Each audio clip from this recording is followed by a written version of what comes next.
who insist that climate change is one big hoax, even a political conspiracy.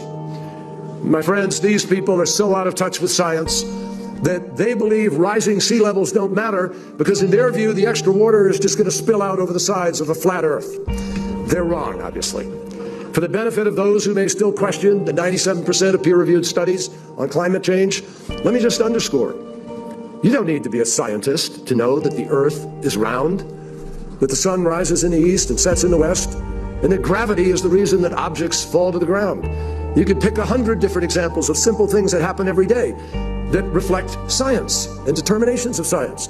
And you don't need to be a scientist. And we need, as responsible leaders, to take account of science, not some cockamamie ideological hypothetical, but science. And we need to make clear that those members of the Flat Earth Society are on the wrong side of history. We are going to make Paris the demarcation point where we begin to get the job done to save the planet, period. Nobody has a monopoly on what is a very hard problem, but I don't have much patience for anyone who denies that this challenge is real. We don't have time for a meeting of the Flat Earth Society. We've heard this kind of thinking before. Let me tell you something. If some of these folks were around when Columbus set sail, they must have been founding members of the Flat Earth Society. They would not have believed that the world was round.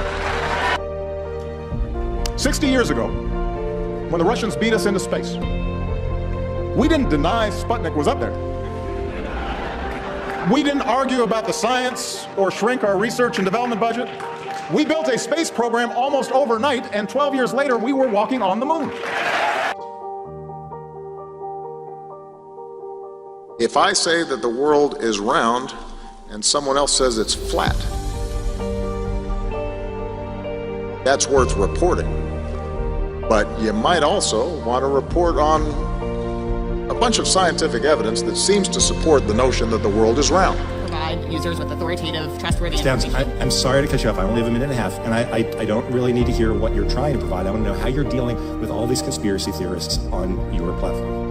So the first way is by demoting low-quality content and promoting more authoritative content, and the second is by providing more transparency for users. So we're introducing boxes that provide factual information at the top of results that have shown themselves to turn up a lot of information that is counterfactual, such as searching for the Earth is flat on YouTube, where you see a lot of... Your response is to put a box saying, nope, the Earth is not flat.